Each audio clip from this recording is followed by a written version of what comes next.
بدأ الإسلام غريبا وسيعود كما بدأ غريبا فطوبى للغرباء.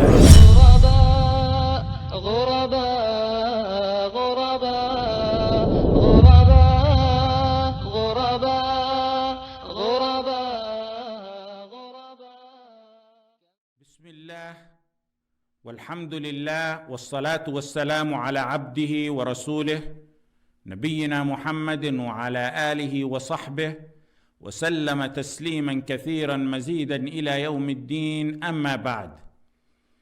In the first 3 halaqat we spoke about the hadith pertaining to strangers. بدأ الإسلام غريبا. Then in the last halaqa, and in this halaqa as well inshallah, we mentioned and will mention inshallah the statements of Waraqa radiyallahu an to the messenger. We left off with Ibn al-Qayyim's comment on the statement of Waraqa radiyallahu an to the messenger sallallahu alayhi wasallam. The statement being, anyone, any man who came with something similar to what you have brought was treated with hostility. Ibn al-Qayyim commenting on that said, وَهَذَا مُسْتَمِرٌ فِي وَرَاثَتِهِ كَمَا كَانَ فِي مُوَرِّثِهِمْ صَلَّى اللَّهُ عَلَيْهِ وَسَلَّمْ. This continues and applies to the inheritor just as it applied to the testator sallallahu alayhi wasallam. Every muwahhid must realize this reality and must be raised upon it. Every muwahhid must submit to expectations of trials and hostilities on the path of La ilaha illallah Muhammadun Rasulullah. When a muwahhid realizes this, then sees himself or the people he dearly loves for La ilaha illallah go through the utmost hardships, rather than let it be a discouragement, it should actually deepen the roots of his belief in his heart. When the men raised by this standard, the Sahaba radiyallahu anhum, who were in one of the most difficult plights of their time, when the Confederates and the globe of their time all unified to obliterate them, all advancing at them from every direction. The men raised on Tawheed and its etiquettes under the blessed hands of Rasulullah sallallahu alaihi wasallam said, as Allah quotes, وَلَمَّا رَأَى الْمُؤْمِنُونَ الْأَحْزَابَ قَالُوا هَذَا مَا وَعَدَنَا اللَّهُ وَرَسُولُهُ هَذَا مَا وَعَدَنَا اللَّهُ وَرَسُولُهُ وَصَدَقَ اللَّهُ وَرَسُولُهُ وَمَا زَادَهُمْ إِلَّا إِيمَانًا وَتَسْلِيمًا. This is what Allah and His Messenger promised us. The promise of Allah and His Messenger is true. This only increased their faith in submission. They understood the globe of their time, unified and wiping them out, is what Allah and His Messenger promised them. The promise they were talking about is the promise of the trial that they were facing, that they were promised trials. The promise that they were talking about is the verse that I mentioned in yesterday's halaqah. أَمْ حَسِبْتُمْ أَن تَدْخُلُوا الْجَنَّةَ وَلَمَّا يَأْتِكُمْ مَثَلُ الَّذِينَ خَلَوْا مِنْ قَبْلِكُمْ. The promise of, do you think that you will enter Jannah without trials as those that came to those who passed away before you? مَسَّتْهُمُ الْبَأْسَاءُ وَالضَّرَّاءُ وَزُلْزِلُوا. They were afflicted with severe poverty and ailments, and they were terrorized and shaken. حتى يقول الرسول والذين آمنوا معه متى نصر الله ألا إن نصر الله قريب.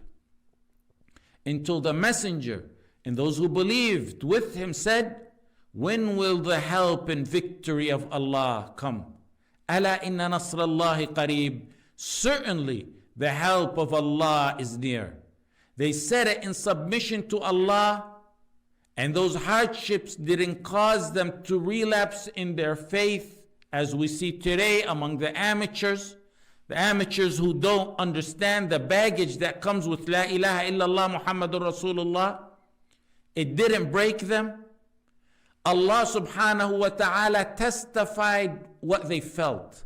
Allah testified for them, saying the only effect the globe unified against them had is that it only increased their faith in submission. وَمَا زَادَهُمْ إِلَّا إِيمَانًا وَتَسْلِيمًا. إِلَّا إِيمَانًا وَتَسْلِيمًا. Only that. If the globe fought Tawheed through all means, military, slander, and otherwise, while Rasulullah sallallahu alayhi wasallam was amongst them, do you think they would leave it alone or do otherwise today? Jannah is surrounded with hardships. حُفَّتِ الْجَنَّةِ بِالْمَكَارِهِ. And likewise, establishing La ilaha illallah on this earth is surrounded with hardships as well. As many verses in the Quran indicate, وَأُوذُوا حَتَّى أَتَاهُمْ نَصْرُنَا وَجَعَلْنَا مِنْهُمْ أَئِمَّةً يَهْدُونَ بِأَمْرِنَا. We made from among them leaders, giving guidance under our command when they were patient. When they were patient.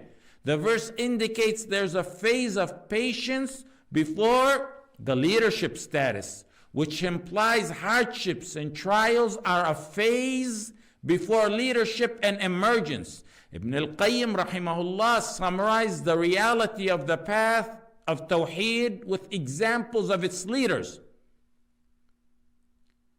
You see the reality and truthfulness of Waraqa radiallahu anh's statement in practice through the practical examples in the lives of the heads and fathers of Tawheed on this earth.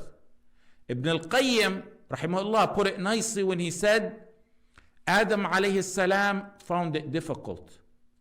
Khalilullah Ibrahim alayhi salam was thrown into a pit of fire due to it.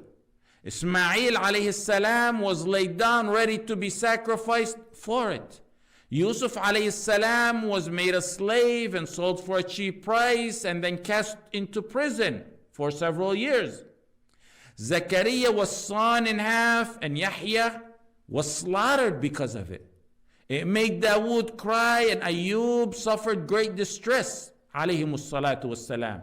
And how many forms of difficulty and hardship did the Messenger Muhammad sallallahu alayhi wasallam endure while proceeding upon it? In addition to those messengers and prophets, Ibn al-Qayyim rahimahullah mentioned, we have the example of the Sahaba radiallahu anhum ajma'een and their struggle. Everyone knows the difficulty and hostility and torture the Sahaba endured. But let me add some tabi'een and ulama. Let me add some tabi'een and ulama to the list that Ibn al-Qayyim rahimahullah mentioned. Men who served Allah yet didn't physically witness the Messenger sallallahu alayhi wasallam, nor did they witness the revelation and Jibril descend upon him. Sa'id ibn al-Musayyib, known as the master of tabi'een, meaning he's the master of the generation that comes after the Sahaba. He was beaten and slandered. He was defamed and imprisoned and lashed. He was paraded in humiliation on a donkey, and he was banned from teaching in Masjid Rasulullah sallallahu alaihi wasallam, and even banned from answering any questions when people approached him. Al-Alim al-Imam al-Thawri al-Dhahabi labeled him as Shaykh al-Islam, the Imam of Hadith. Ibn al-Mubarak rahimahullah said, I had 1,100 shuyukh. The best amongst them was al-Thawri. Yahya ibn Sa'id considered al-Thawri above Imam Malik in status. Many of the most giants of hadith during the time of al-Thawri, a time that was blossoming with giants who devoted their lives to hadith, they said there is no one in this age better than al-Thawri. Rahimahumullahu jami'an.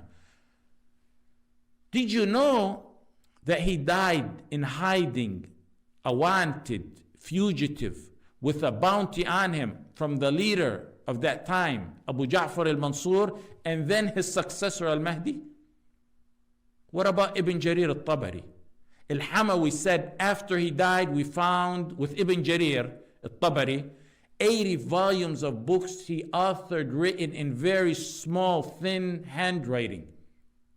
He's the author of the famous tafsir Jami' al-Bayan fi Ta'wil al-Quran that became popular and known as Tafsir al-Tabari.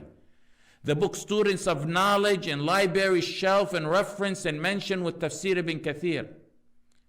And also his famous history book Tarikh al-Umam wal-Muluk, a popular reference in history, more commonly known as Tarikh al-Tabari.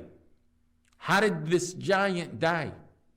Ibn al-Athir said he died besieged in his house, and he was buried at night in his own house.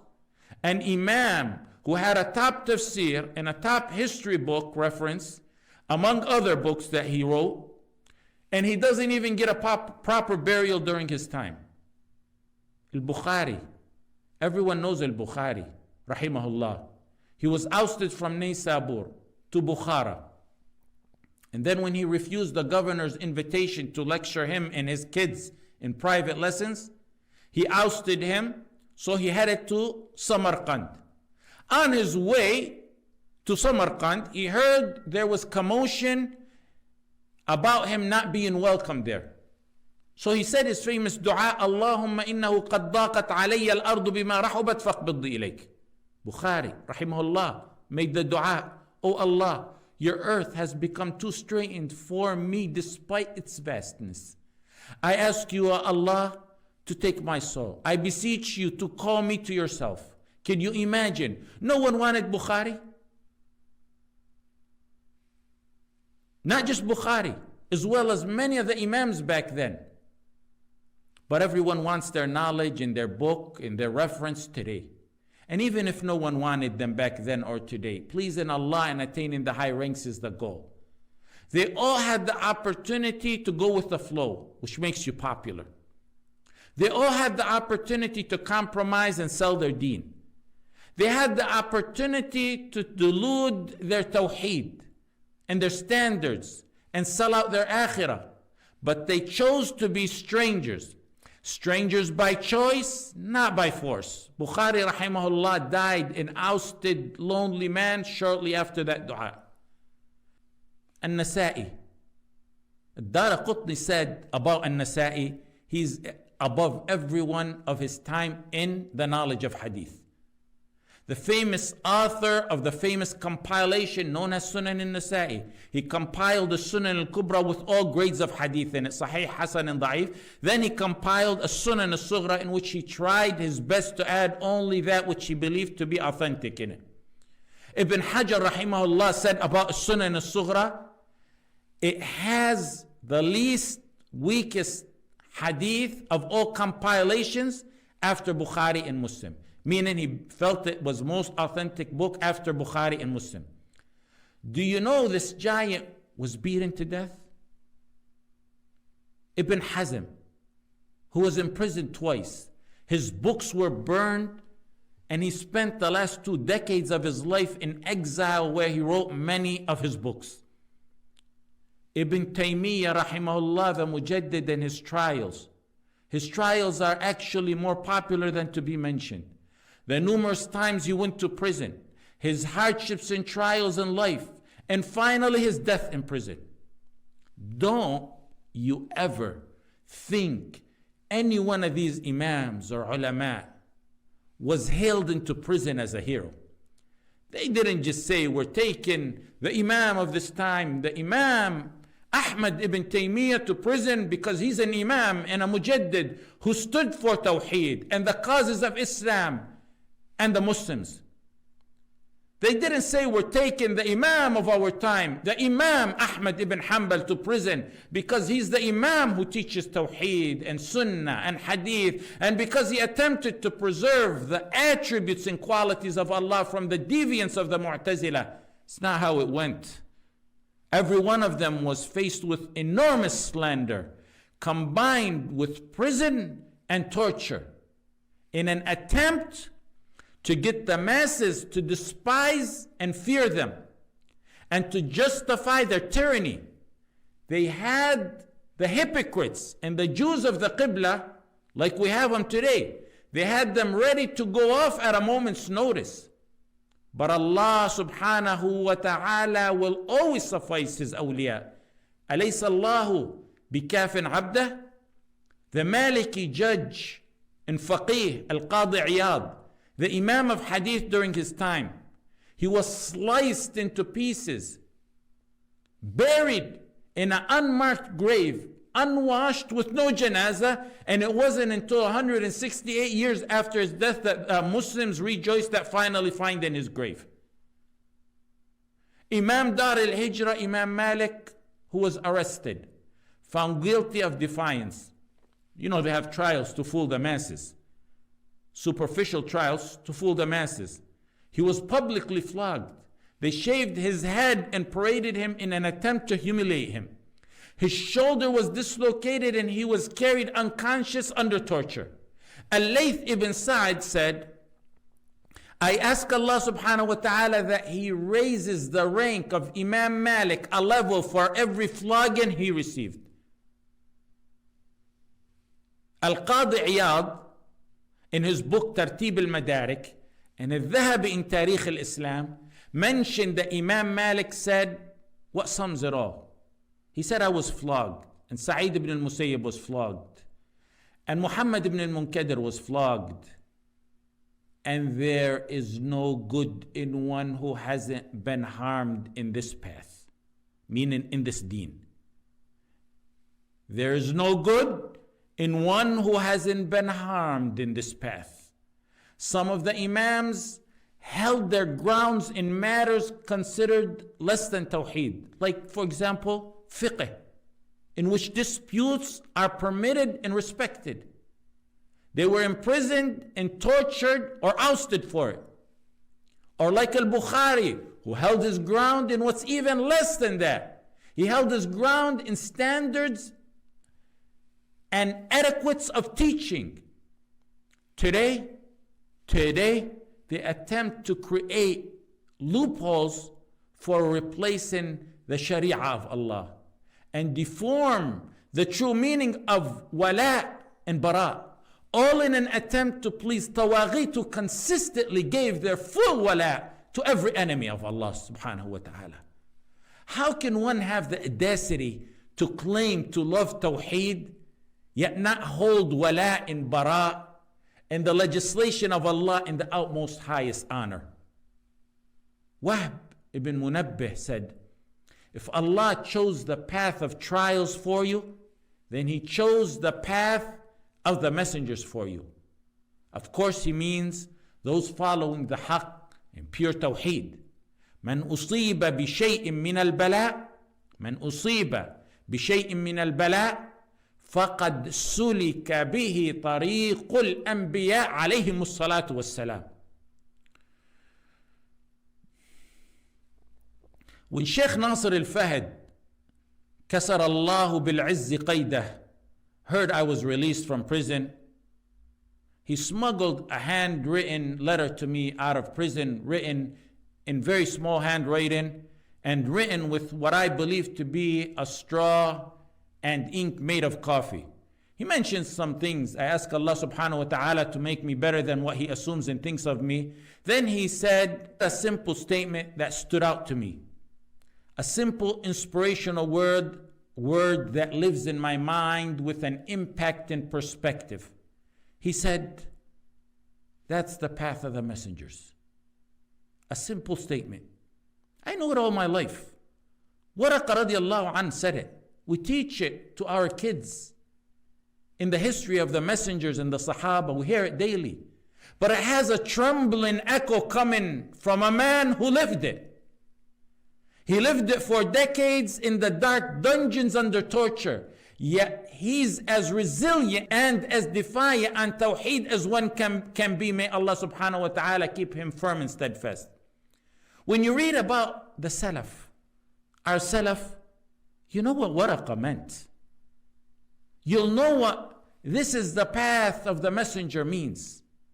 Knowing the biographies of the Salaf gives you the true perspective on how they were. You will see how distorted and tainted the modernists and the Jews of the Qibla, along with their offshoots, try to make our Salaf seem. They used to ask Ibn al-Mubarak, لما لا تجلسوا معنا? When you pray, why don't you sit with us after you pray? He said, أجلس مع الصحابة والتابعين أنظر إلى كتبهم وآثارهم فما أصنع معكم أنتم تغتابون الناس. He said, I sit and live with the Sahaba. When you read their lives, it's like living with them. He said, I sit and live with the Sahaba and the Tabi'een by looking into their books and what they left behind for us. What do I have to do with you? You backbite. We know the books in volumes upon volumes of tarajim that were comprehensive and detailed and compiled in the history and biographies of our salaf, the ulama, name by name. But there were books dedicated to this topic. Some authored books specifically on Sahaba and Imams and ulama who suffered trials, or some specifically on those who were, for example, killed. And you'll usually find those were written by authors who want to inspire and encourage and uplift the ummah into being the victorious ummah it's supposed to be, and to be patient during trials, and to take the cowardness out of their hearts. And sometimes it's written, most of the time it's written by authors who were themselves inflicted and tried in order to console themselves and others who read it. When you live with men and read about them, men better than you, who suffered greater than you, you will realize what you're going through as a stranger is not nothing new. It's the path of strangers on La ilaha illallah. It affirms and strengthens your iman and patience. And it lessens your pain and sorrow, and it energizes you to remain firm. Some books are like that, which Abu al-Faraj al-Asfahani wrote, which he wrote, for example, about famous people who were killed from the Abu Talib family. He didn't even mention those wounded or just suffered trials. He just mentioned those who were killed, starting with Ja'far ibn Abi Talib radiyallahu an. Some dedicated books about an individual in particular, the trials and hardships he suffered, like the many books dedicated to the trials of Ali ibn Abi Talib radiyallahu an, or Al-Hussein radiyallahu an, or Umar and Uthman radiyallahu anhum, or Mihnat al-Shafi'i by Abu Ja'far ibn Muhammad, the trial of al-Shafi'i. Imam Ahmad had so many books dedicated to the trial he endured, some titled under Mihan and some others under Manaqib, like Manaqib al-Imam Ahmad for Ibn al-Jawzi. Some dedicated books to the trials of the messengers only. Some dedicated writings to those who were just killed, as I stated, like Maqtal Ali, the killing of Ali radiallahu anh, or the killing of Hujr ibn Adi, or the killing of Muhammad ibn Abi Bakr, or Maqtal al-Hussein, or Maqtal Sa'id ibn al-As radiallahu anhum. One of the first to compile a complete book with such details pertaining to this topic was written by Muhammad ibn Ahmad ibn Tamim al-Tamimi al-Maghrib al-Afriqi, who died 333 years after the Hijrah. He lived in Maghrib, meaning Morocco, and among his many works and books is a book called Al-Mihan.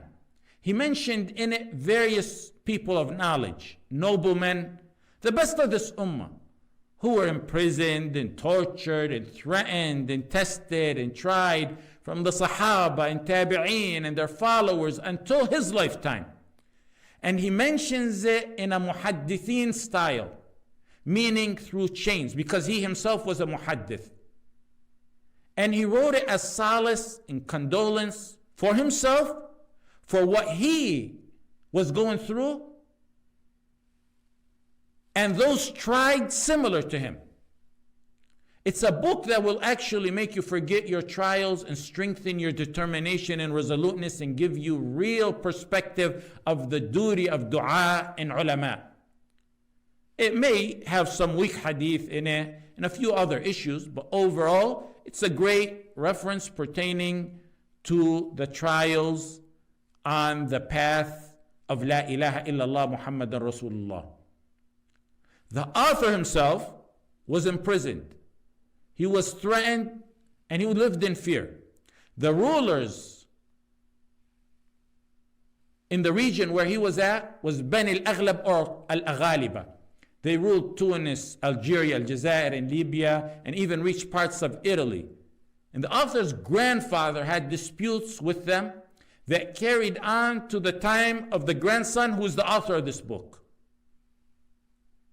Later on, when the Fatimiyin overthrew the Aghaliba and ruled, he had trials with them as well.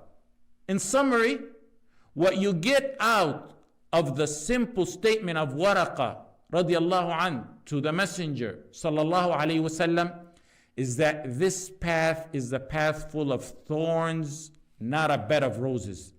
A thorny path, but it's a path that leads to a garden of Jannah as wide as the heavens and the earth.